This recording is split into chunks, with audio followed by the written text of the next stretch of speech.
Mas era outros tempos, sabe? A gente vivia tranquilo, assim, com um salário mínimo na época. Se você for pensar no custo de vida para o brasileiro, é insustentável. Né? Eu realmente não sei como as pessoas vivem lá. Mercado muito caro, tudo muito caro, assim, para você fazer lá, né? O salário mínimo não cresceu tanto de lá para cá, assim, mas o custo de vida aumentou, não compensa mais hoje. A gente começou a entrar nessas paranoias de, vamos para a Europa um tempo. Só que daí a gente chegou aí e foi um pouco difícil a adaptação, é muito diferente daqui, clima é bem diferente. E Praia Grande sempre foi assim, era o negócio de parar o carro na rua e você saber quando você voltar, o seu vidro vai estar quebrado. Eu gostava mais de São Paulo quando eu saí do que quando eu voltei. Acho que São Paulo tá meio largado, assim, hoje, né? Mas eu sei que as experiências que a gente teve aqui nesses últimos tempos foi horrível. O Canadá fez assim, né, na saúde, desde a época que eu cheguei. Horrível, assim mesmo. Comparado com o Brasil, quando a gente chegou lá, ia no SUS e era ser atendido em... Claro, obrigado por contar, por abrir o coração, foi uma aula, não fazia a mínima ideia. Certeza que muita gente aqui está aprendendo, está tendo uma aula também.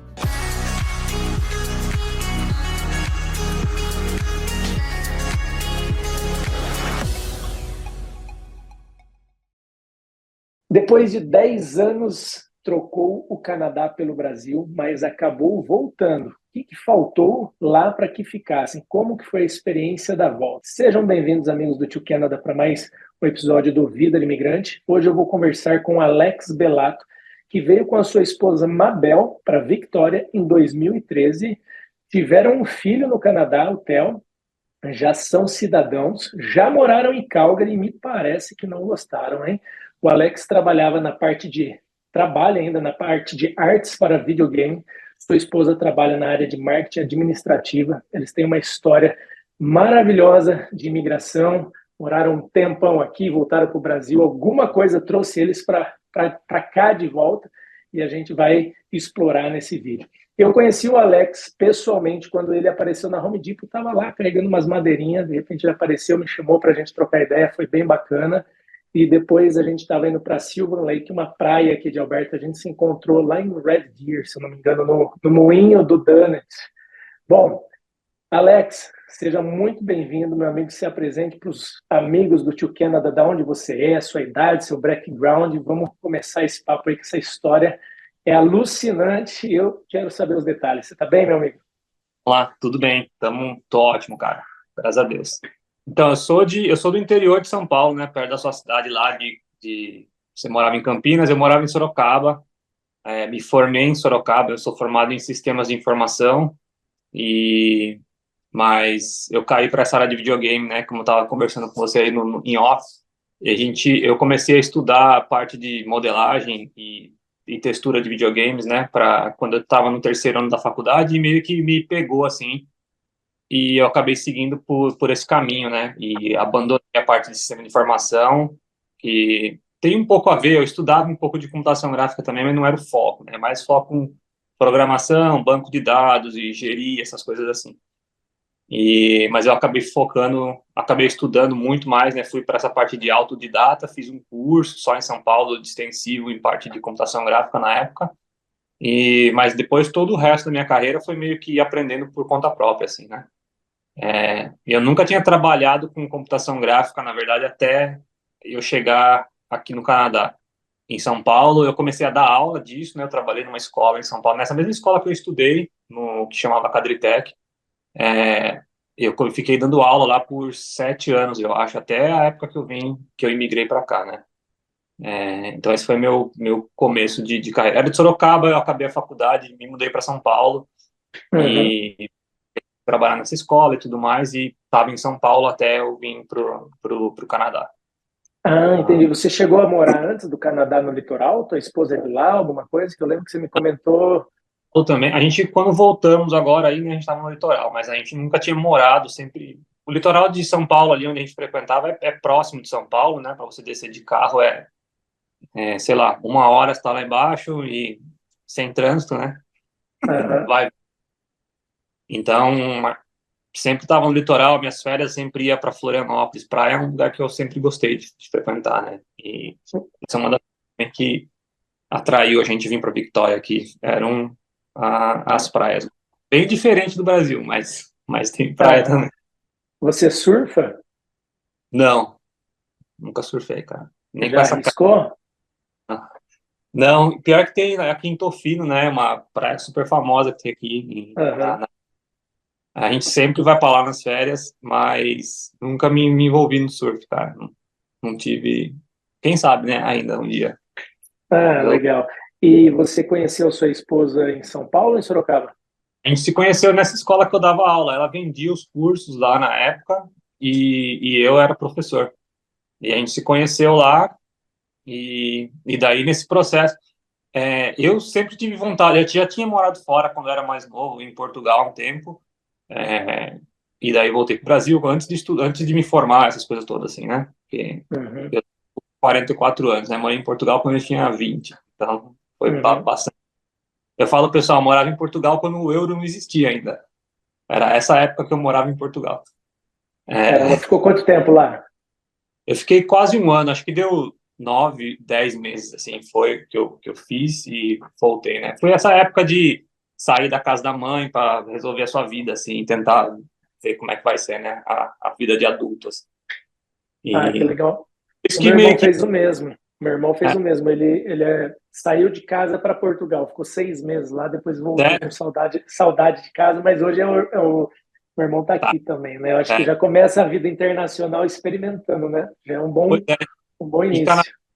Canadá sempre eu tive essa. Nunca tinha vindo para cá, né? Mas eu sempre tive essa pulga de querer morar fora, né, do Brasil. E aquele negócio, né, quando você mora fora uma vez, parece que você já não tem mais um lugar fixo, assim. Então, você tá sempre com esse comichão de querendo ir para algum canto novo, assim, né? Me fala uma coisa, o que que motivou vocês virem para o Canadá? Então, a gente sempre teve, eu tive sempre vontade de conhecer o Canadá, né, e vir para cá. E daí, já estava lá trabalhando um tempão, que nem um maluco, né, dando aula. Dava 12 horas de aula por dia, às vezes, né, nessa escola. Uhum, E aí a Mabel estava com essa ideia, ela tinha começado a fazer cinema no Brasil, mas não chegou a terminar o curso, e daí ela estava querendo voltar a começar a estudar, e a gente começou com essa ideia de, ela queria estudar fora, e a gente começou meio que pensar nisso, e a gente meio que chegou à conclusão, ela falou, ela também nunca tinha pensado em vir para o Canadá, eu tinha essa pulga atrás da orelha. Ela começou a pesquisar umas universidades aqui e tudo mais, primeiramente caiu na UBC, essa era a ideia dela primeiro, de vir para cá e fazer UBC, mas depois ela acabou achando a Royal Roads aqui de Victoria e a gente acabou, ela, né, acabou escolhendo o curso aqui e a gente veio para cá, uhum. sem ter visto, né, a gente conhecia Victoria porque 10 anos atrás não tinha tanto conteúdo assim para você procurar ainda e ver o que era. A gente ficava no Google Maps lá meio que olhando como é que ia ser a cidade, a gente achava que ia ser muito pequeno, ia ser um choque para a gente sair de São Paulo e chegar aqui numa cidade que porque, teoricamente, quando você olha a Vitória, eles vão falar, tem 60 e poucos mil habitantes, né? Mas isso é só a Vitória mesmo, né? Mas as 13 municipalidades juntas aqui são 600 e poucas, eu acho, 400 e pouco, uma coisa assim.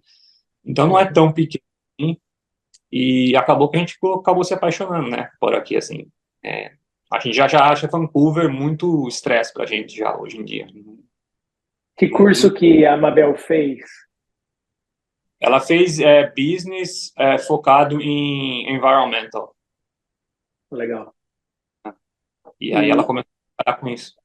quando vocês foram para fazer o curso, vocês já tinham a ideia de imigração? Tipo, já era um caminho para imigrar? Vocês já saíram do Brasil com essa ideia de, ok, Canadá, ele significa o quê? O que que significava para vocês? E aí também, já juntando essa pergunta, vocês queriam sair do Brasil ou vocês queriam morar no Canadá? Porque eu considero uma grande diferença. Tem gente que quer só dar no pé, não importa para onde, e tem gente que quer ter uma vida no Canadá. Eu falo isso sempre também para o pessoal, né, que está querendo vir para cá, assim, que se você sai do Brasil, se você vem para o Canadá ou qualquer lugar, né, no caso, você sai do Brasil porque está fugindo só, assim, é meio que dar um tiro no pé, assim, às vezes, né, na maior parte das vezes. A gente, no caso, a gente queria ter a experiência internacional mesmo. A gente nunca teve, a gente não saiu de lá com um plano de imigração, nada disso, assim, né? A gente sabia que era possível, mas a gente veio que ia levando um dia de cada vez, assim, né? A gente chegou aqui e falou, vamos lá, a gente a- fez né, as reservas, tudo bem que a gente meio que foi all-in, assim, né? A gente não tinha um apartamento lá que a gente vendeu e tal, porque não tinha o dinheiro para bancar o college da Mabel de início, assim, né? Então a gente tinha que ter, a gente juntou uma grana para se manter aqui um tempo, A gente tinha, sei lá, 6 meses de reserva, assim, com aluguel e comida, que mais ou menos o que a gente tinha na nossa cabeça, né, que a gente ia gastar. E Uhum. só que o dinheiro do college tinha que vir do apartamento que a gente vendeu no Brasil, né, para ela, no começo. Ainda mais que sabe como é que é? O estudante internacional paga 4 vezes mais do que quando você já está aqui, né, do que quando você É.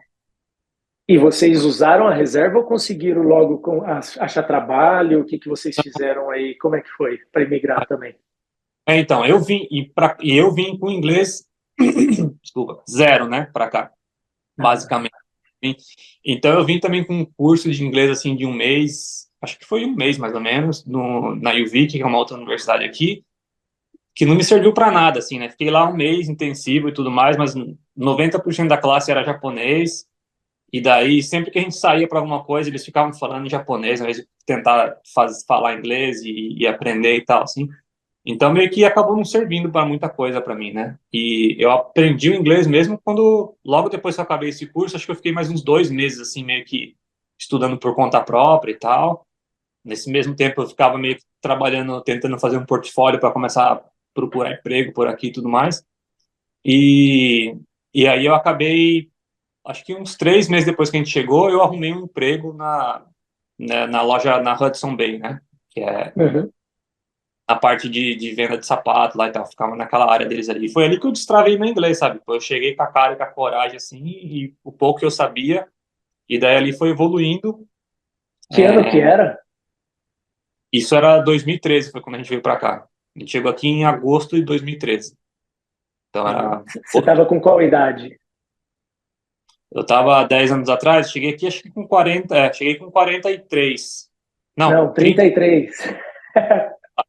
30. E a Parecido com a Mabel, idade que eu cheguei com 32.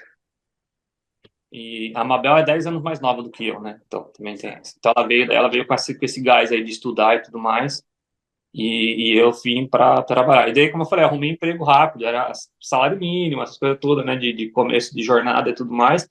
Mas era outros tempos, sabe? A gente vivia tranquilo, assim, com um salário mínimo na época, né? Porque o salário mínimo não cresceu tanto de lá para cá, assim, mas o custo de vida aumentou Dobrou. 200.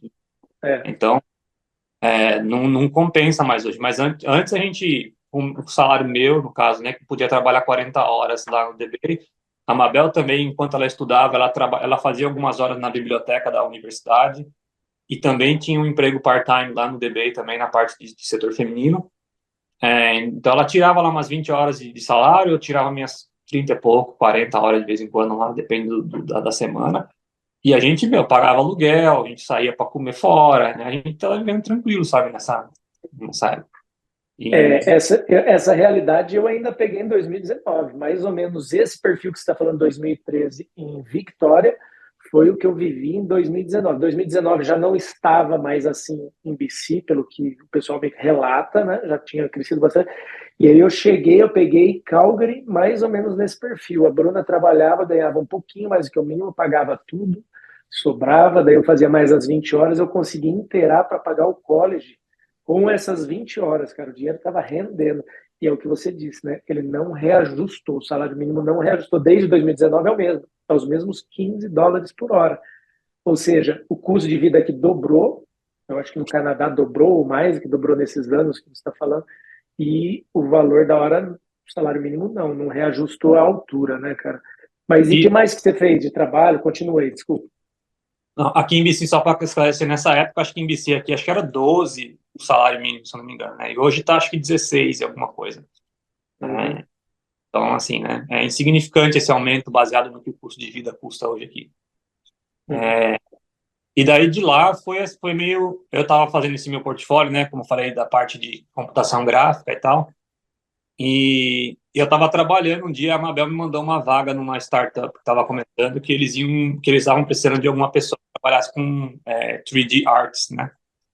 E ela me mandou a vaga, eu estava lá no DB trabalhando e tal, vi a vaga, eu peguei e saí, fui para o banheiro, apliquei no meu telefone, assim, para a vaga, mandei meu portfólio miserável lá que eu tinha na época para essa empresa e consegui uma entrevista.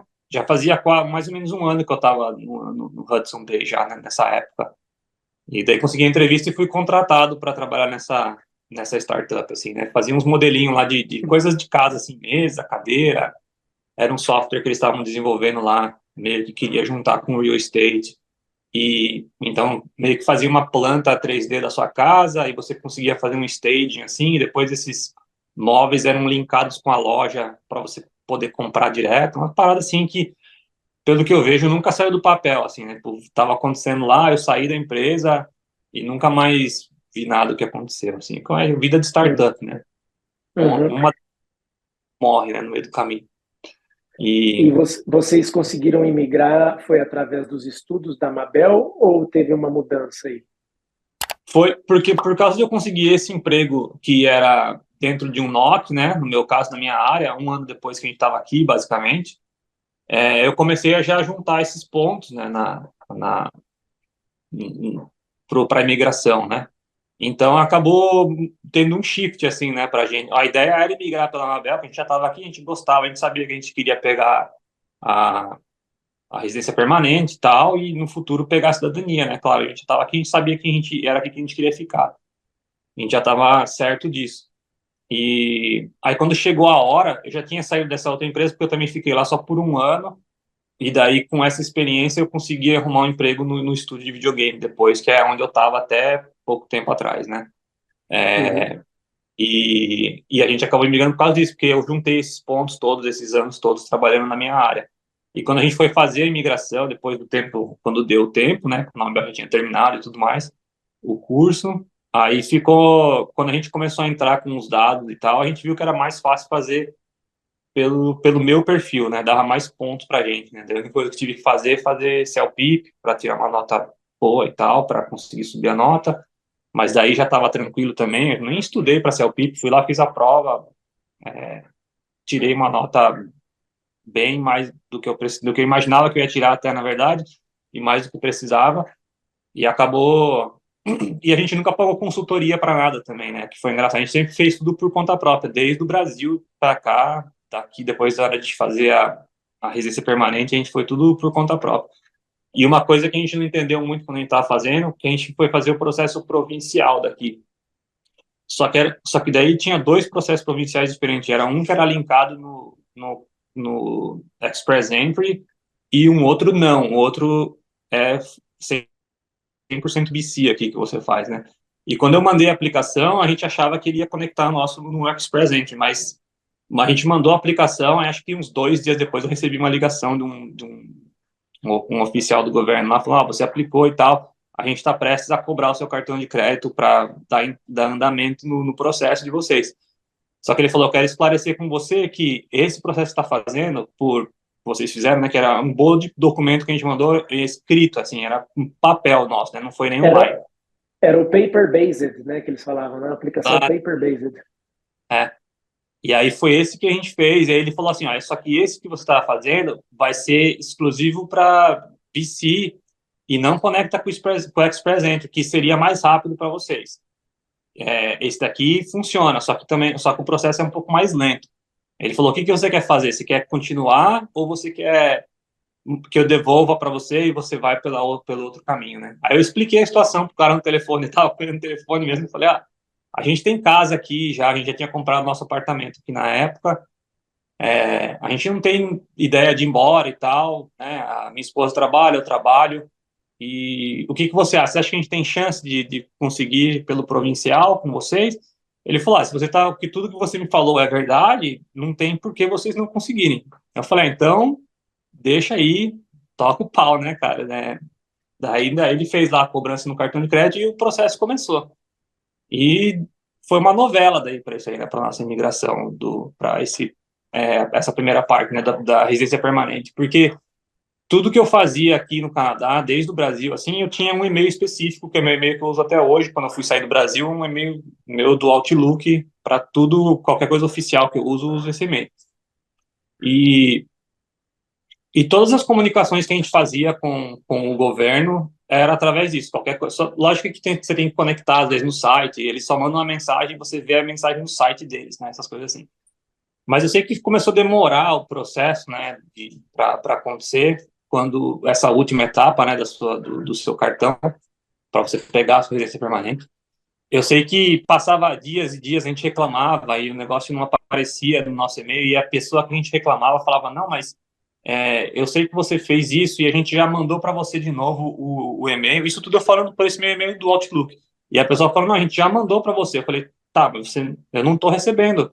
Eu não recebi nada. E aí foi, sei lá, estendeu, foi um ano e cacetada isso, assim, até esse processo sair, né? Aí teve um dia que a gente estava tão estressado que a Mabel estava escrevendo já um e-mail pro representante da Câmara aqui em Vitória para reclamar, porque falou, não é possível, tem alguma coisa acontecendo errado. Aí, enquanto ela escrevia o e-mail, ela falou, Alex, checa se os outros e-mails aí que você não usa mais e tal, assim. Aí eu tinha um e-mail do Yahoo que eu não usava desde quando saí do Brasil. E aí Hum, tinha 3 governo canadense lá. O não. último, o último era assim, a data de limite para você enviar seus documentos é X, que era tipo faltando 2 dias para chegar. Se você não mandar a sua residência permanente, vai ter que reaplicar de novo, não sei o que assim. Aí sei lá da onde eles tiraram esse meu e-mail, que era exatamente para quando você tem que mandar os documentos para fazer o seu cartão lá. Eles mandaram nesse meu e-mail do Yahoo, que eu não usava há 10 anos. Tá ligado? Eu não sei de onde que eles É, tiraram, não sei de onde saiu isso, sendo que toda a minha comunicação saía do Outlook. Aí eu sei que isso era umas 10 da noite, a gente saiu da nossa casa, foi imprimir tudo na casa dos nossos amigos no meio da noite. No outro dia de manhã a gente foi tirar foto na London Drugs para conseguir mandar os documentos. Chegamos no Canadá Post para mandar com os documentos tudo o mais expresso que podia, assim, para conseguir dar entrada e aí saiu. Mas foi muita sorte, assim, cara, a gente quase perdeu um ca- negócio inteiro de comunicação. caramba.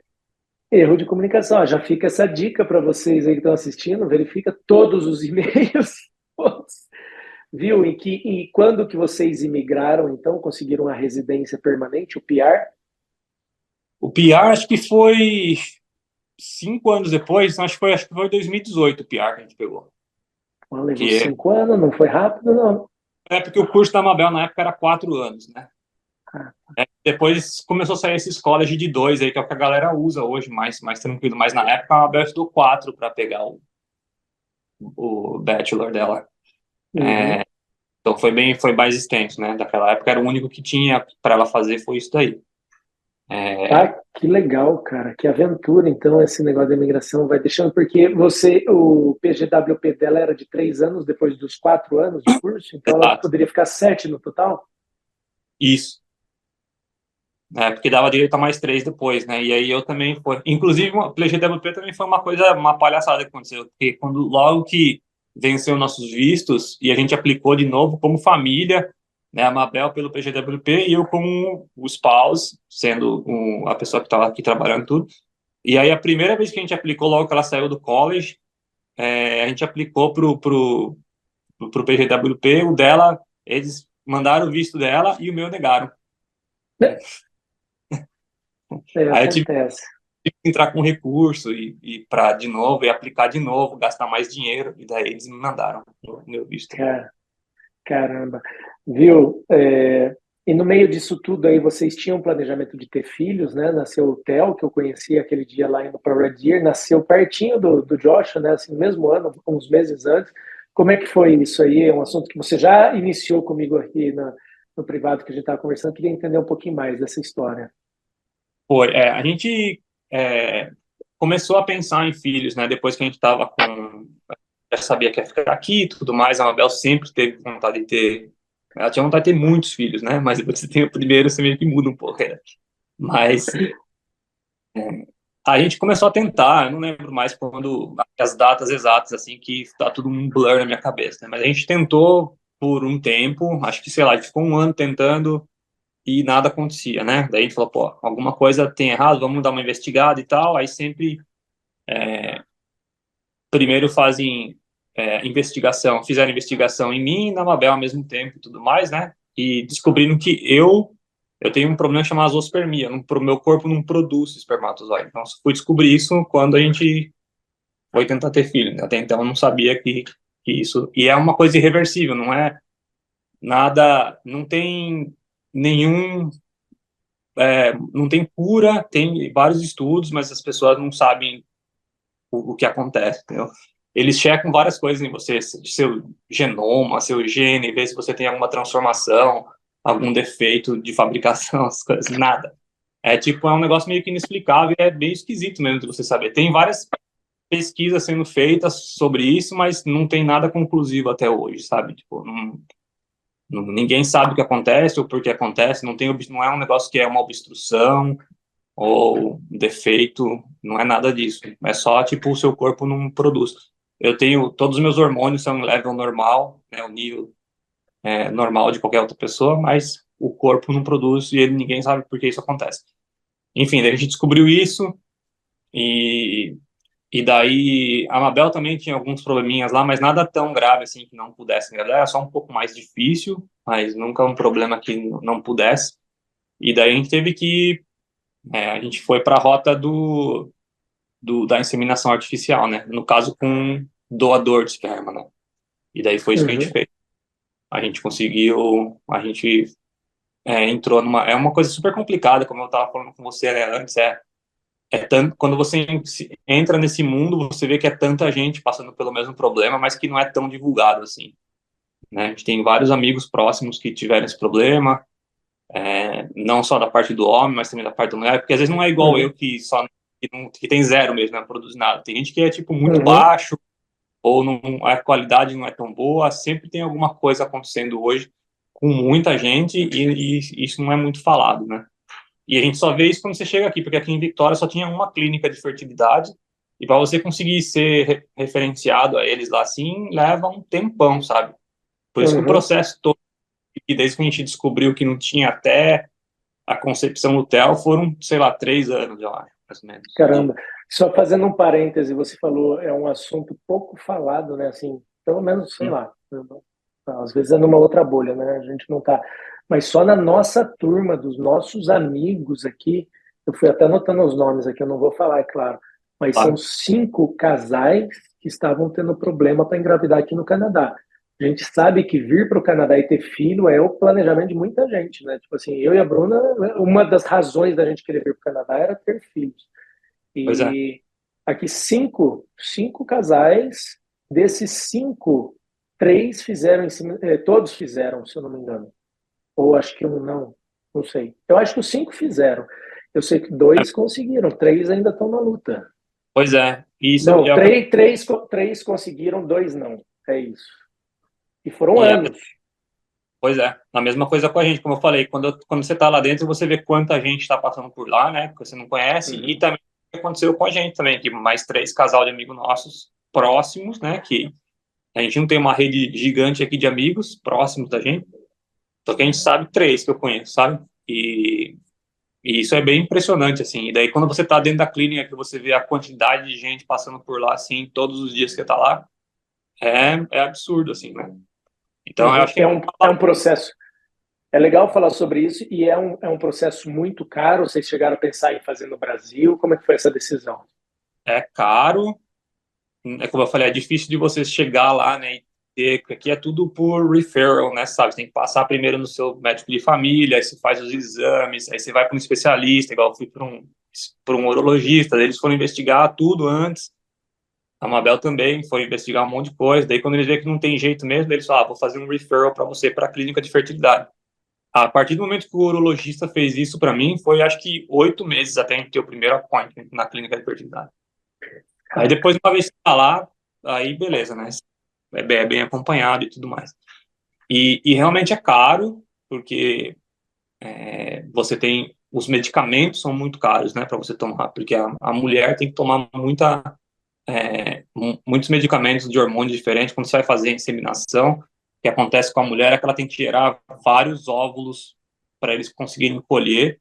São 2 métodos, né? O, o IUI, que é quando a pessoa só injeta, é menos invasivo, né? Porque o médico, ele meio que injeta o sêmen dentro da mulher e meio que faz acontecer a gravidez pelo jeito normal. Só que a única coisa que eles fazem, eles incentivam mais o corpo da mulher. Então, tem muito risco de você ter gêmeos ou mais filhos até por causa disso, porque eles estimulam o corpo da mulher com medicamento a produzir mais óvulos do que o normal, para dar mais chance para aqueles espermas, né, secundários. Então, às vezes acontece de quando a pessoa está fazendo tratamento de fertilidade, de ter a probabilidade de você ter gêmeos é muito maior, ou até trigêmeo. Então, esse foi o primeiro método que a gente fez. A gente fez um primeiro batch lá, né, de doadores que a gente conseguiu comprar, e daí a Mabel foi por esse, a gente fez esses ciclos de IUI, que eles chamam, né? E a gente fez 5 e não deu certo.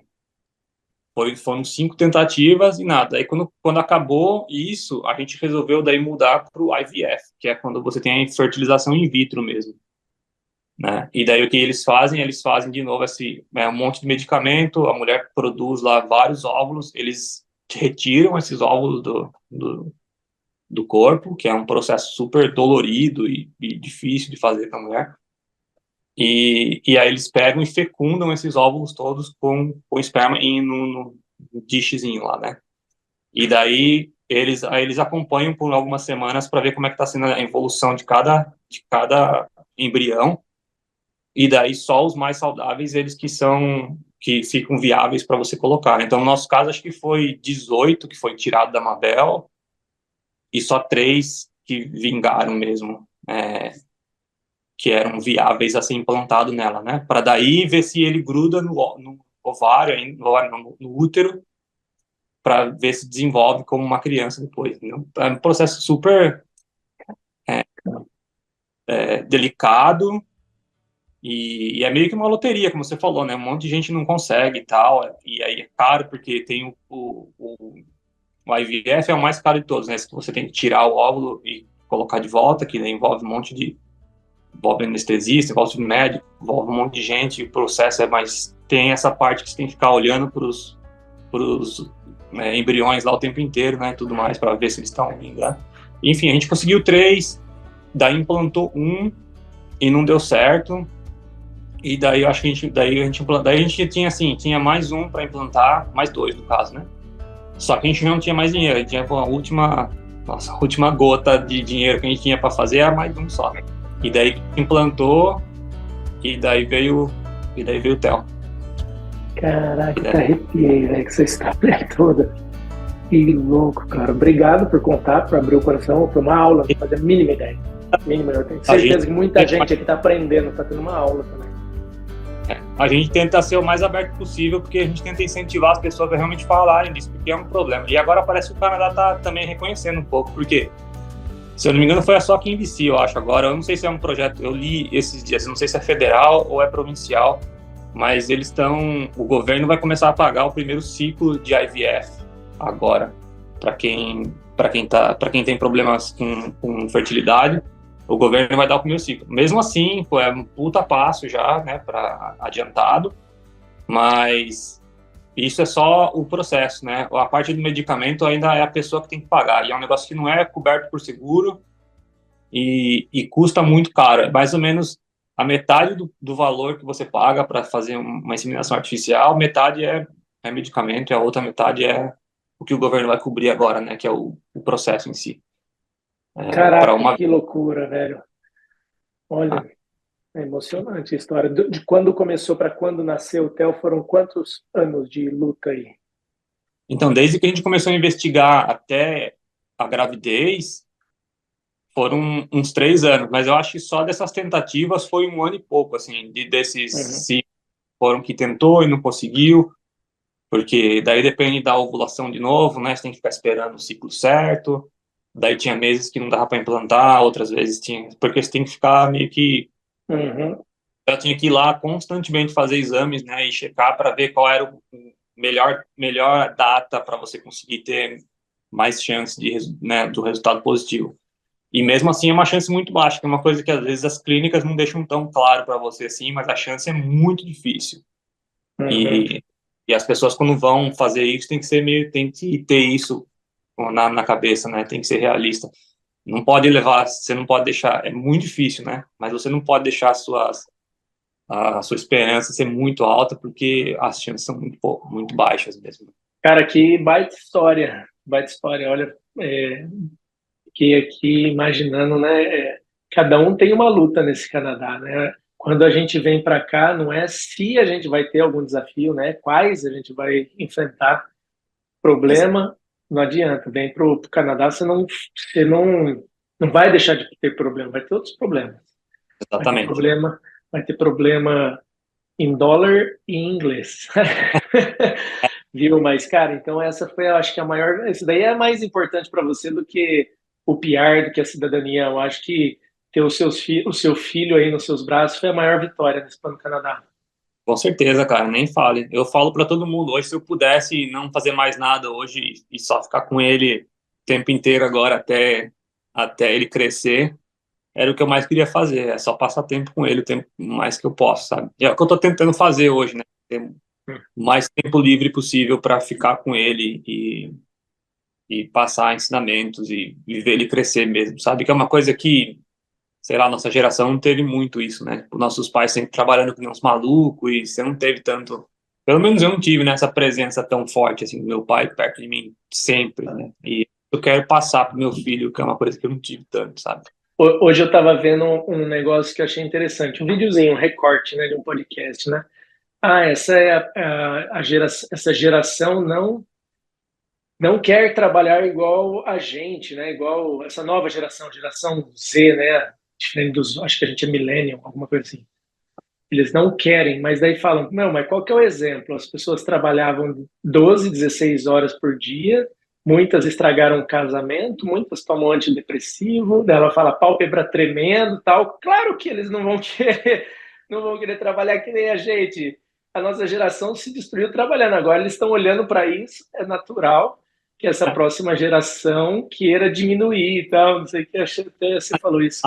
Ainda bem que a gente evolui, muda, né? Porque senão, se a gente fosse viver como vivia antes, daqui 2 anos tinha que colocar o Theo para trabalhar em fábrica de carvão já, tá ligado? Cara, maravilha. Viu? Me conta, depois dessa vitória aí, eh, vocês tinham rede de apoio? Foi uma dificuldade? Ou depois de, pô, já não tem dificuldade, né? Dane-se rede de apoio. Vocês queriam ter um bebê, né, cara? Não dá nem tempo para pensar nisso, né? Mas respeito, claro. E como é que foi a mudança para Alberta? O que que não estava legal aí? O que que vocês mudaram para a gente atacar o assunto do vídeo? Que a gente vai chegar lá, pessoal. A gente vai chegar. Não seja ansioso. Aproveita e já que a sua ansiedade está batendo, a pálpebra tá fazendo já deixa um like no vídeo, deixa uma mensagem aí, fala se você gosta dessas histórias, dessa jornada de imigrante, papos diferentes, fala o que te chama a atenção, uma mensagem vai super ajudar a gente, super ajudar o vídeo, se inscreve no canal se você não é inscrito, hein? Faça isso que vai dar sorte no seu plano, fazer o bem não paga nada. E Mas me fale, eu tento ajudar o melhor possível também nos comentários depois aí. show de bola. Então, esse processo todo, né, foi um baque pra gente, pra nossa família, mas não tem como a família estar perto da gente o tempo todo, né? A gente não consegue ir pro Brasil com frequência, e as únicas pessoas que frequentavam a nossa casa com mais frequência eram os pais da Mabel, que eles tinham condição de vir para cá um pouco mais frequente, mas assim, mais frequente era uma vez por ano no máximo, assim, sabe? Às vezes passava um ano, vinha depois. Mas mais do que isso, na minha família, só minha mãe veio para cá uma vez, desde esse tempo que eu tô aqui, né? E de resto, ninguém consegue vir para cá, assim. Meus irmãos trabalham um monte, meu pai também trabalha pra caramba. Então, um pouco é desculpa, um pouco sabe como é que é, trabalha mesmo, mas, enfim. É, então, a gente, lógico, né? Assim que a gente ficou sabendo da informação, a gente avisou a família e tudo mais, a gente explicou como é que ia ser e tudo. E daí teve todo esse processo aí desses anos todos tentando e tudo mais, e cada falha era uma frustração, né? Pra gente também, e aquele negócio, né? A gente tentando manter as expectativas tão altas, mas não tem como ao mesmo tempo, né? Cada nova tentativa era uma esperança que criava. Mas enfim, aí quando deu certo foi ótimo, né?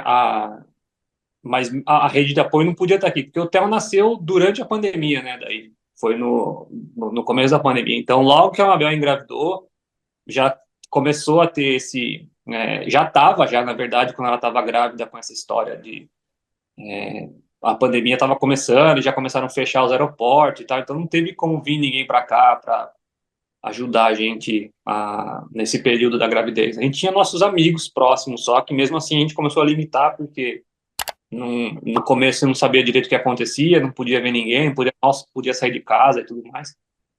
Então a gente foi meio que sozinho, assim, essa barra da gravidez toda aí, né? Que a Mabel teve apendicite no meio da gravidez, quando ela tava com 30 e poucas semanas, teve que operar apendicite com o Theo na barriga, velho. Um monte de coisa, assim, várias tretas. Caraca, E e o sistema de saúde atendeu legal? atendeu, porque a gente tinha médico uma médica de família, pediatra, né? Especialista em gestação e tal, acompanhando a gente, tudo. E qualquer coisa que a gente precisava, eles mandavam a gente para o hospital direto, encontrava a gente no hospital já para tomar conta. Então, mesmo essa história da apendicite, a Mabel começou, tava lá em casa sozinha, nós dois só, ela, tô com uma dor aqui, não sei o quê, blá, blá, blá. Reclamou umas 2 vezes, eu falei, vai para o hospital, que não custa nada. Você vai lá, você está grávida, você é atendida muito rápido, Uhum. já fala com a nossa médica, ela vai estar lá te esperando, não sei o quê. E, e ela foi e não voltou, ficou 3 dias internada lá, porque já viram que era apendicite e já tinham que operar ela na Caraca. urgente, assim, sabe? Daí ela só me ligou do hospital e falou: vou ficar aqui, vão tirar já, vão operar e aí você tem que trazer umas roupas aqui e tal pra mim. Daí foi isso. Mas também, de novo, não tinha ninguém aqui com a gente, né? Era só eu e ela. É luta, né? Viu? Você tinha comprado um apartamento em Victória. Você ainda tinha ele. Por que que vocês vieram parar em Alberta? Conta essa trajetória do vir Tá. para Alberta para depois a gente entender por que que foram para o Brasil. Essa nossa história de imóvel, assim, começou já lá atrás, né? Nesse primeiro emprego que eu tinha com computação gráfica e tal, quando eu já estava lá um tempinho, tinha uma renda estável, é, a gente aplicou para o nosso primeiro mortgage nessa época, e daí para comprar um apartamento. E a gente foi aprovado, a gente tinha um restinho do dinheiro do apartamento do Brasil ainda que a gente ia usar de entrada aqui, da Mabel, a gente usou, trouxe dinheiro para cá, usamos para entrada e compramos esse nosso primeiro apartamento, quando a gente morou por 2 anos. E só que isso era um pouco afastado aqui do centro de Vitória, né? A gente morava num outro bairro que fica uns 20 quilômetros daqui, mais ou menos 15, 20. Mas só que era muito trânsito para você vir de lá para cá todos os dias, sabe? A gente, os dois trabalhavam em Vitória, no centro de Vitória essa época, né? Porque daí nesse período eu também mudei para o estúdio de videogame, que era aqui em Downtown. E daí a gente tinha que ficar nesse translado. A Mabel tinha acabado a faculdade, o emprego também ia ser em Vitória. A gente resolveu falar, vai ser muita loucura a gente ficar nesse translado, nesse trânsito que fica na estrada. Isso eram várias reformas e tal, assim, agora aqui, melhorou um pouco isso, mas ainda tem, né, muito fluxo de carro aqui, assim. E a gente decidiu vender esse, compramos um outro apartamento aí próximo de downtown, que daí foi nessa época que a gente começou a ter essa história a gente já estava começando a querer engravidar e tudo mais, assim, e a gente comprou esse Uhum. apartamento. Era um apartamento um pouco maior, e já pensando nisso, e daí nesse período a gente descobriu que não ia, a gente descobriu todos os problemas e tal, nosso, que ia dar a sequência de tudo isso, e a gente meio que desanimou um pouco assim, a gente acabou vendendo esse apartamento daí também, e voltamos a morar de aluguel, porque a nossa ideia era viajar um tempo, é, por, pelo Canadá mesmo, assim, a gente chegou a comprar um Airstream, sabe, a gente reformou ele e tudo Uau. mais, porque a nossa ideia era isso, né? Tipo, tirar um ano assim para ficar trabalhando remoto e ficar viajando. A gente comprou esse Airstream, ficou trabalhando nele um tempão, a gente renovou ele inteiro. Airstream é um trailer muito tradicional, aquele de inox ou de alumínio, bonitão, né? Bem legal. Depois, se tiver alguma foto, me manda que eu coloco aqui para o pessoal ver. Eu acho que eu tenho, sim, eu vou buscar aí e te mando. Mas enfim, a gente ficou nesse projeto em um ano, que aí ocupou a nossa cabeça também. A gente alugou um estúdio em downtown, assim, pra gente gastar pouco com aluguel, que a gente tinha vendido o apartamento, mas a gente queria deixar o dinheiro guardado para uma outra futura para depois. E a gente alugou um estúdiozinho lá, bem pequenininho, em downtown, que era só nós dois, e nosso cachorro. E a gente ficou reformando esse Airstream por um ano, assim. Mas a gente acabou nem. Depois disso, a gente começou a fazer esse processo de fertilidade e tudo, começou a tratar e de voltar a realmente ter essa esperança do filho e tal. E a gente acabou daí vendendo o Airstream sem ter usado. A gente terminou de reformar ele em um ano. Daí a gente falou, quer saber, vamos comprar, vamos ver se a gente acha uma casa agora e tal. E vamos desistir disso e voltar a focar no nosso filho, né? E foi aí que a gente comprou a casa mesmo, né, que a gente tinha aqui em Victória. que foi totalmente do nada, assim, a gente não estava procurando, não estava... a gente estava com a ideia de se acertar de novo, mas nada super ativo procurando o mercado. A gente estava um dia passeando, assim, por perto onde a gente morava, lá para nessa outro bairro aqui perto, aqui, que era onde a gente gostava de viver, e a gente procurou uns open house, assim, a gente achou uma casa, faltava 5 minutos para fechar o open house, a gente pegou e foi para lá, olhamos a casa, a gente gostou da casa, era uma casa que tinha um basement também para alugar, né, uma suíte no basement, um quarto, cozinha, e na parte de baixo, não era basement, né, era ground level, assim, da casa. E a gente falou, pô, talvez a gente consiga ser aprovado para o mortgage dessa casa com a renda da suíte de baixo, que a gente vai conseguir ter a nosso favor também e tal. Aí a gente saiu de lá, assim, falando com o nosso realtor, falou, vamos, a gente quer dar uma oferta nessa casa aqui. E daí ele falou, tá, quanto vocês vão colocar? Eu falei, não, quero colocar exatamente o preço que está anunciado. É isso ou nada. E, e aí ele fez a proposta, a gente assinou, tal, mandou, aí ele ligou pra gente e falou, infelizmente a casa tem uma oferta aceita já, não rolou, não sei o quê. A gente falou, tudo bem, né, não era para ser, tá tudo bem, a gente nem tava procurando uma casa para comprar mesmo, né. E, mas aí deu, acho que 1 hora e pouco depois, 2 horas, ele ligou de novo pra gente, a oferta caiu por terra das outras pessoas, a casa é de vocês. Uau! Compramos uma casa agora, né? Agora vamos ver como é que vai ser. E aí a gente comprou isso, a gente daí tinha já uns amigos nossos que estavam com o lease da onde eles estavam morando, vencendo, num outro basement de uma outra casa, eles tinham acabado de chegar aqui, fazia 1 ano que eles tinham chegado, e aí a gente foi lá para eles e falou, a gente está comprando uma casa, vocês querem ir lá morar com a gente aluga a suíte para vocês, pelo mesmo preço que vocês estão pagando aí, só que é um lugar bem melhor para eles morarem, sabe? E a gente falou, você usa a nossa internet, vocês não precisam pagar energia, nada disso. Um contrato fechado, assim. Daí eles, beleza, vamos nessa. Aí a gente já tinha a renda deles garantida, que pagava mais da metade do nosso mortgage já. E, e daí a gente acabou comprando essa casa. E a gente só resolveu mudar porque nesse período a gente comprou a casa quando começou a dar essa... Foi em 2018, 19, não lembro direito. Foi por aí que foi quando começou a dar essas explosões aqui em BC, de os preços irem para estratosfera, né? E a gente viu isso acontecendo na nossa casa, porque cada ano que chegava o assessment da casa, você via que tinha valorizado mais, né, para você pagar mais imposto em cima e tudo mais. Uhum. E aí chegou nesse daí, veio a pandemia, a Intel nasceu e a gente estava na casa. Eu fiz várias reformas na casa, sabe? Troquei janela, eu mesmo coloquei laminado na casa inteira, porque tinha carpete, e fizemos várias coisas. Formei cozinha, formei banheiro, a casa ficou linda, assim, porque era onde a gente realmente queria ficar lá e tal.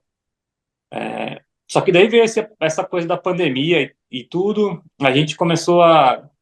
Esses nossos amigos que estão em Portugal agora também, que moravam aqui, era super perto da gente, mudaram para lá. A gente começou a ter umas ideias também de pensar no Theo, falar, pô, eu queria que ele tivesse mais acesso a certas coisas, assim, que aqui no Canadá é um pouco difícil, né? Tudo que você vai fazer é longe, culturalmente falando, assim, se você for pensar em Europa e Canadá, assim, a Europa é muito mais vibrante, cultural, é muito mais fácil fazer as coisas lá do que aqui. A gente começou a entrar nessas paranoias de, vamos para a Europa um tempo. O meu primo tinha tirado cidadania italiana pela nossa família, aí eu tentei falar para tentar agilizar o meu lado do processo também, para tentar tirar a cidadania italiana, para ir para lá, e acabou não dando certo. Mas a nossa ideia era ir para a Europa, ficar um tempo lá, tipo, pegar para o Theo crescer um pouco na Europa e ter esse choque cultural de várias culturas diferentes, assim, né? É, essa era a nossa primeira ideia. E a gente estava cansado da pandemia, talvez, sabe? A gente estava já meio de saco cheio e tudo mais. E, e daí coincidiu com isso também. Tava no pico da bolha aqui, assim, um monte dos preços, tudo explodindo. A nossa casa super valorizou.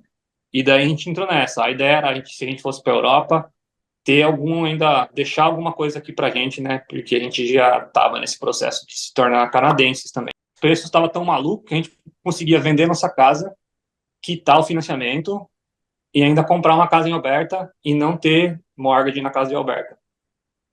Então foi isso que motivou a gente a ir para Calgary, para ter esse nosso bem lá pago sem ter que se preocupar em ficar pagando todo mês a sua casa. Então Então foi isso você que a gente... conseguiu vender a casa em Vitória, matou o mortgage de Vitória, quitou, comprou a casa à vista aqui em Alberta. E ainda sobrou Caramba, um pouco. que diferença de preço, cara, que legal. E nisso tinha vindo a ideia de morar em Alberta também? Então, Alberto, assim, a gente começou a dar uma olhada. E Calgary sempre foi interessante. A gente foi para as montanhas várias vezes daqui, a gente gostava, né, do ambiente de Banff, de Canmore e tal, super legal. E daí a gente começou a ver um vídeo seu mesmo, né, de Calgary, mostrando e tal, assim, e a gente meio que se empolgou, assim, falar, vamos lá, vamos ter esse boost de energia de novo, a gente não vai conseguir ir para a Europa agora, mas vamos mudar para lá e ver o que vai dar. Eu continuo aí trabalhando para a EA, ainda que ela não estava trabalhando, e a gente estava trabalhando remoto desde a pandemia, então não foi um problema, né, para eles isso, e a gente foi. Só que Só que daí, quando a gente chegou em Alberta, como a gente já tinha já desistido da Europa, né? Porque a parte do meu passaporte lá ficou enrolada, mudou umas leis na Itália, daí eu não podia mais tirar e tal. A gente falou, vamos nessa, vamos fazer o que a gente estava planejado, vamos para Alberta, vamos ficar sem dívida na nossa cabeça, porque a gente viu que o custo de vida estava ficando muito alto e tudo mais. Falou, pelo menos a gente fica tranquilo, a casa é nossa, está paga e a gente tem que se preocupar. A gente tem que pôr comida na mesa, né? Se eu perder o emprego, eu posso trabalhar em qualquer lugar que a comida você paga, entendeu? O mortgage já é uma coisa que pesa nas suas costas, né? Quando você tem um mortgage, perder sua casa, se você para de pagar. Então eu não queria ter essa preocupação na nossa vida, né? Só que daí a gente chegou aí e é um pouco difícil a adaptação, é muito diferente daqui, né? O clima é bem diferente, né? O ambiente todo é diferente, né? E é muito deserto aí, aqui é muito cheio de floresta e árvore. Qualquer canto que você vai, que você sai da rua, você está num lugar bonito para você caminhar, né? É cheio de árvore, cheio de coisa para você fazer. E, e lógico que o nosso ciclo de amizade ficou aqui também, né? E a gente não teve tempo suficiente para criar esse vínculo em Calgary com ninguém, assim, né? Muito próximo. Sem contar, a gente aproveitou muito, né? Não vou falar que não aproveitou, como eu falei para você antes, se perguntar para a Mabel, ela vai falar uma coisa que ela odeia, e eu não me importo se eu tivesse que voltar a morar em Calgary, entendeu? Eu voltaria tranquilo, porque não tive nenhuma experiência ruim. Mas só que a Mabel e o Theo, eles sempre estavam doentes, por alguma coisa ou por outra, assim, sabe? Mabel sempre ficava doente, o Theo sempre ficava doente, voltava da creche ruim, não sei o quê, e esse clima muito mais seco do que aqui, assim. Então estava prejudicando bastante eles, né? Depois a gente descobriu que o Theo tem asma e tal, isso era uma coisa que não ajudava muito aí em Alberta também. Uhum. E, e daí, desde que ele voltou para cá, assim, desde que a gente voltou para o Brasil, na verdade, ele ficou bem e tal. Era o mesmo clima que deixava A ele ruim. Mabel, então, ela não se adaptou aqui. Sua esposa, ela não se adaptou a Alberta. Ela ficou sentindo falta de British Columbia. Sim, não, acho que não só de British Columbia, mas acho que de se sentir em casa mesmo, né? Acho que ela não se sentiu aí em casa por causa disso mesmo, né? A gente já estava meio se distanciando dos amigos aqui um pouco por causa da pandemia, fazia um tempo que eu já não via, daí os melhores amigos nossos mudam para outro canto e a gente estava querendo dar essa reviravolta, mas só que ele acabou não se adaptando, sabe? A Mabel pegou uma influenza muito forte aí, mas ela ficou acho que um mês ruim, assim, de cama, Uhum. ficou super mal mesmo, assim, ela fala para todo mundo, nossa, quase morri naquela vez, assim, e foi bem tenso mesmo. E daí, de novo, não era só nós dois lá, então daí o Theo ficava doente também, daí era eu que tinha que cuidar de todo mundo. Mas foram, sei lá quanto tempo a gente ficou lá, 7 meses, eu acho que a gente morou aí no total. E você acha que foi essa experiência, vamos dizer assim, mais para o lado negativa de Alberta que influenciou vocês, então, decidirem voltar para o Brasil?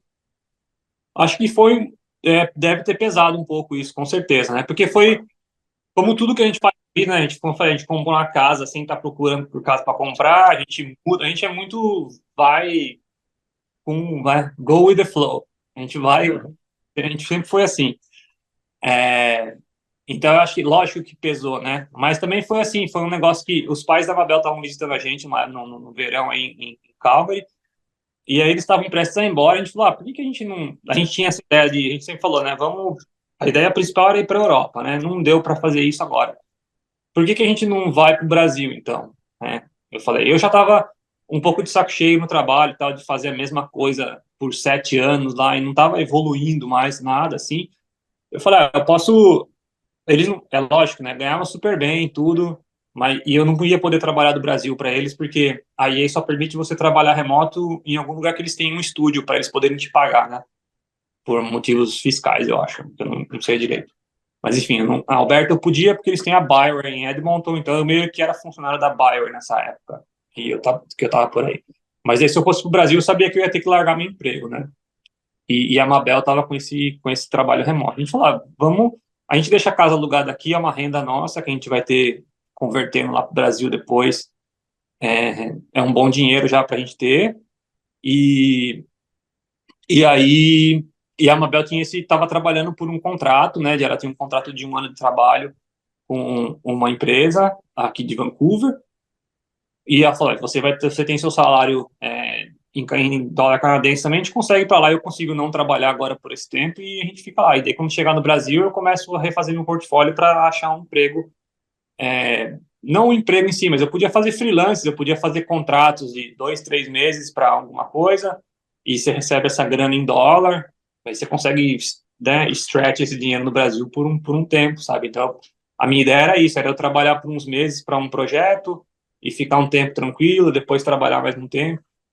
E mas daí o que aconteceu foi que esses primeiros 6 meses que a gente estava no Brasil, a Mabel começou a procurar outro emprego porque o contrato dela ia vencer. E a gente estava super bem no Brasil, não vou falar que a gente adorava. Em A gente qual mudou cidade? para Praia Grande, no litoral de São Paulo, né? Hum. Que a gente não morava, a gente morava em São Paulo, capital, antes de vir para cá.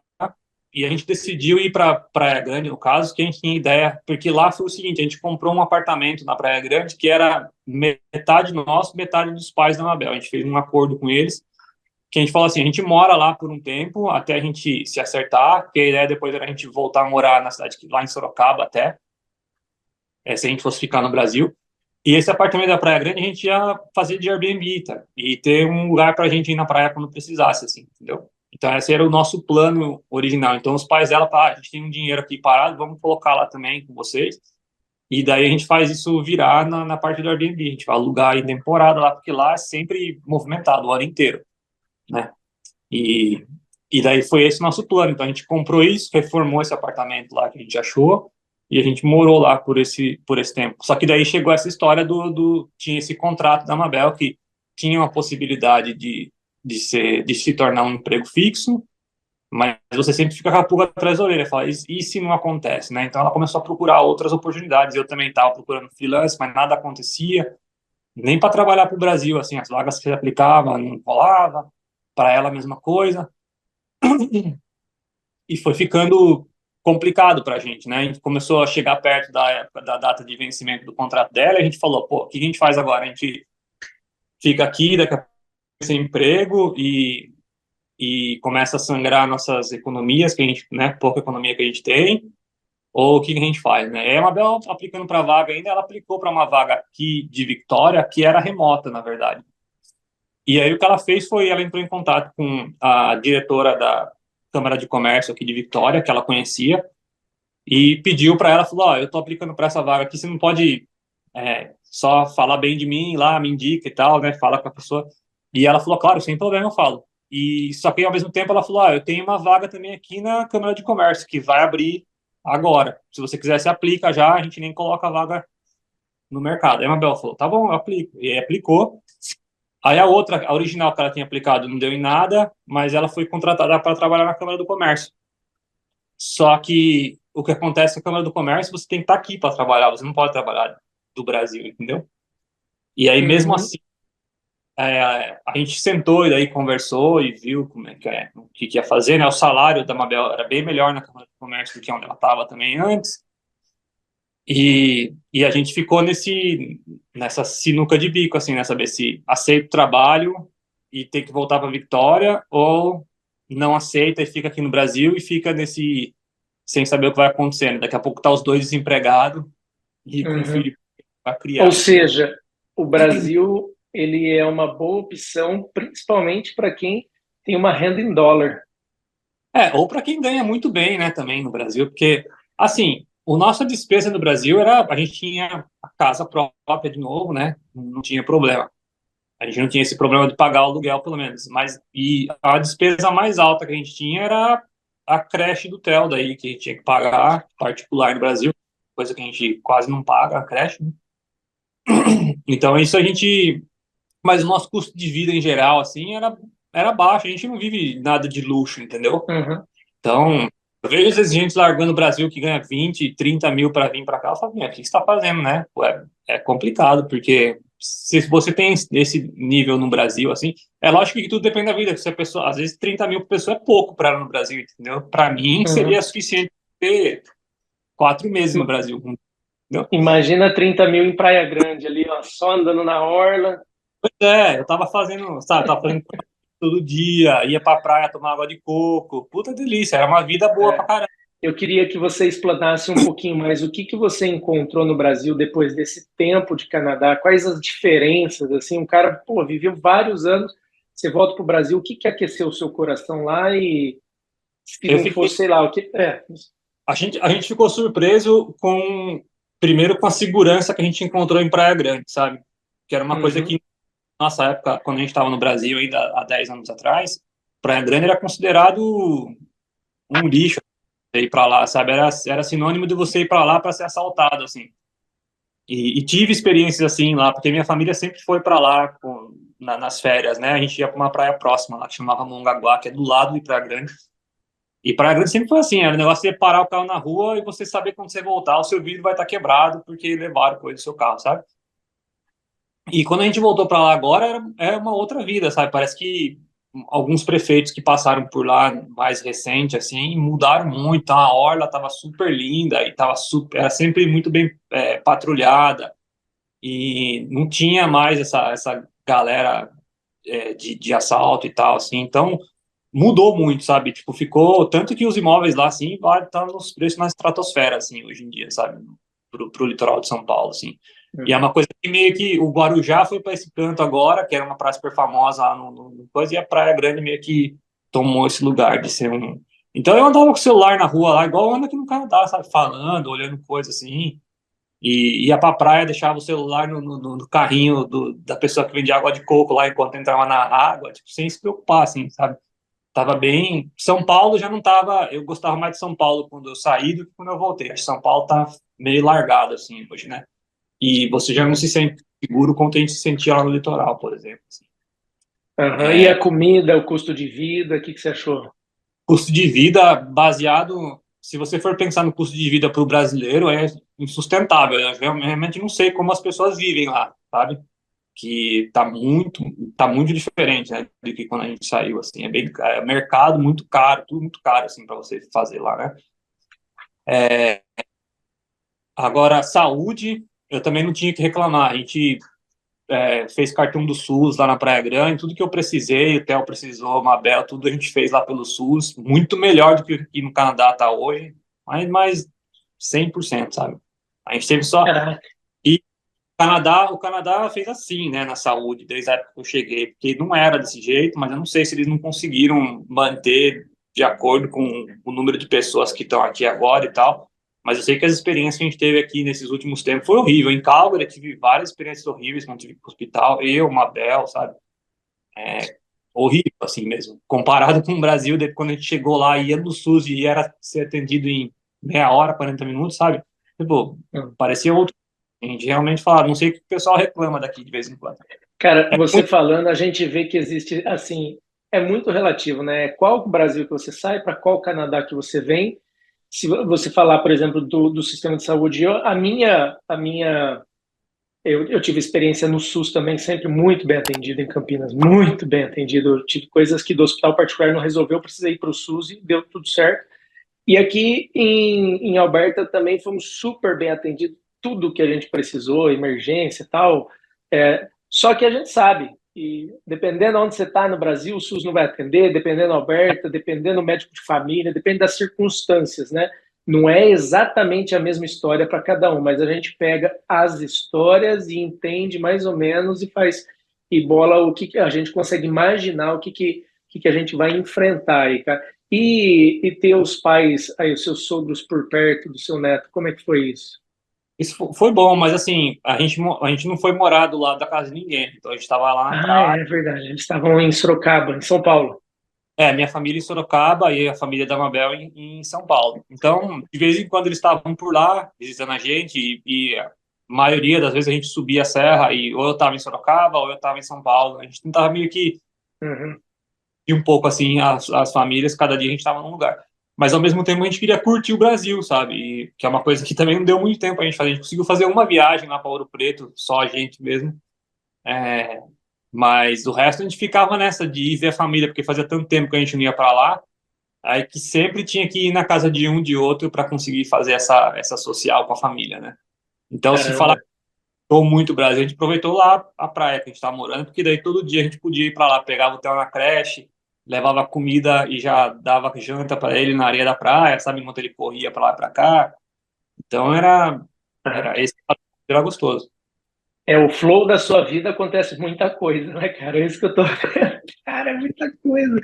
Que loucura, que massa. É legal quando tem diversas opções, as coisas vão acontecendo. Acho que a pessoa que trabalha e vai deixando as portas abertas por onde ela passa, as coisas vão acontecendo, né, cara? Vai se preparando. Você vê, você chegou aqui sem inglês, depois aprendeu inglês, arrumou um trabalho, imigrou, cidadão, não conseguiam ter filho, conseguiram ter filho. Cara que não tinha um mortgage já passou por quatro, quitou o último, quitou dois, eu acho. Quer dizer, o último nem foi mortgage. Cara, é muita coisa, né, cara, que aconteceu. Os apartamentos sempre foram assim, né? O apartamento que a gente comprou primeiro, a gente, lógico, a gente ficou 2 anos e pouco lá, teve uma valorização dele, Sim, você acertou. Você é, entrou no. entrando. Cara, tem outros seguidores meus que compraram na mesma época que você, que compraram em BC, venderam em BC. Ele tá na terceira casa, comprando a terceira casa aqui em Alberta. Vou até aproveitar para fazer uma propaganda da Red Ribbon Realty. Esse meu amigo comprou os três imóveis com a Tarim, da Tá Red aí. Ribbon. Para vocês que estão querendo comprar várias casas ou uma casa, estou brincando, eu recomendo para vocês a Red Ribbon Realty, que é uma empresa que está no ramo imobiliário, que tem a Tarim como realtor, tem outras empresas debaixo ali do guarda-chuva, tem empresa para reforma, tem empresa para arquitetura, tem todos os serviços, tem mortgage também, broker, tudo ali entra em contato. Eu vou deixar um link aqui abaixo, marca um bate-papo com a Tarinha, né? Gente finíssima. Você sabe, você já viu, né? A Tarinha, né? Já conversei com ela já, porque quando a gente estava para vir até para. Eu não comprei a casa em Calgary com ela porque eu não conhecia ela, né? Daí eu tive que. Eu comprei com um realtor que era amigo do meu realtor aqui de Victoria. Então ele me indicou, e essa pessoa foi. E a casa que eu comprei em Calgary, eu nunca visitei. Foi o realtor que foi lá, fez vídeo para mim e tudo, e a gente comprou daqui sem nem ter chegado em Calgary. Uhum. Mas daí quando a gente estava para voltar para cá, voltar para o Brasil, no caso, né, sair daí para o Brasil, e a gente entrou em contato com a Tarim porque a gente queria saber se a gente estava na dúvida, será que vende a casa e deixa o dinheiro parado, ou será que a gente aluga, ou tal. Daí ela meio que deu umas ideias para a gente acabou deixando alugado, lógico, que falei, como eu falei, né, a gente nunca sabe o dia de amanhã, a gente tem uma casa lá paga, Claro. qualquer chance que der, você tá. Tá, viu? E aí vocês decidiram voltar. Tinha a opção da Mabel trabalhar para Victoria e morar em Alberta, ou ela tinha que estar em Victoria por causa daquele trabalho? Não, tinha que estar em Vitória, porque tinha que trabalhar na Chamber of Commerce, tinha que trabalhar lá no Ah, tá. escritório. A Então não única teve coisa nem esse dilema de volto para Alberta ou volto para BC. é, não, e a única coisa que ela conseguiu negociar foi como ela arrumou um emprego lá do Brasil, ela tinha que dar não tinha acabado o contrato dela ainda, né, com a outra empresa, mas ela deu notice para a empresa e começou a trabalhar para a Chamber lá do Brasil. A única coisa que ela conseguiu falou, ó, me dá 3 meses aqui remoto no Brasil, enquanto eu fico Uhum. aqui, organizar essa mudança de novo, né, Tá. para voltar. Daí, isso foi a única negociação. Ela conseguiu trabalhar 3 meses remoto no Brasil, já para o emprego novo, e daí a gente chegou aqui e no outro dia ela estava no escritório já trabalhando. Caramba, e você está procurando na tua área agora? Mais ou menos, né? Eu continuo, eu adoro trabalhar com videogame e tudo mais, mas tá uma área um pouco estranha agora, né? Teve muita gente perdendo emprego entre ano passado e esse ano, teve quase 20 mil pessoas já que perdeu emprego mundialmente, né, na área de videogame, dos grandes estúdios. É, tem muita inteligência artificial entrando no ramo agora também, mas então tipo tá um mercado meio esquisito assim agora no momento. Então eu tô dando um tempo. Eu continuo fazendo minhas coisas aqui por conta própria e tal, Se eu arrumar um emprego, lógico, eu vou, porque é um mercado que paga bem e tal. Mas assim que eu cheguei aqui, eu comecei a estudar para tirar minha licença de Realtor também. Então Ah, que legal, cara. eu acabei de acabar os módulos do curso agora e eu tô continuando estudando um pouco mais, porque é difícil pra cacete, né? A galera não sabe, Aham. mas desculpa a expressão Aí aí. você pode ser um parceiro da Red Ribbon aí em BC, olha só. Investir, de Pô, repente. É. é. Você acha que vocês ficam no Canadá dessa vez ou tudo pode acontecer? Cara, conhecendo a gente, eu não vou falar nada. Assim, eu queria muito, né, criar uma raiz aqui de novo, mas a gente nunca sabe o futuro, sabe? Eu não prometo nada para ninguém hoje, mas assim, a gente quer muito ficar aqui em Victoria, mas ao mesmo tempo, do jeito que tá tudo agora aqui, tudo tão caro, é, a gente não tem condição de comprar uma casa aqui de novo agora, sabe? Mesmo trazendo nossa casa de Calgary de volta para cá, não quero Uhum. fazer isso, né? Não quero voltar para o que eu tinha antes, que é tipo ter aquele peso do mortgage nas suas costas, né? Eu queria vir tentar transferir para cá isso, né? Mas eu não sei Uhum. como a gente vai conseguir fazer isso agora, por enquanto, por isso que a gente está vivendo de aluguel aqui, né? Pelo menos a gente usa o dinheiro do aluguel de lá para pagar o aluguel daqui e, e vamos tocando o barco. Então, a nossa ideia é ficar aqui, mas o futuro a gente não sabe. Que, le- que legal. Daqui a pouco eu falo com você, você está na Europa, vai saber. Cara, eu acho que mês que vem é para a gente estar passando aí por British Columbia. Olha, spoiler aí para a galera, vai fazer um tour to Canada. Vamos começar por British Columbia. Eu vou passar em Victoria para a gente tomar um café junto.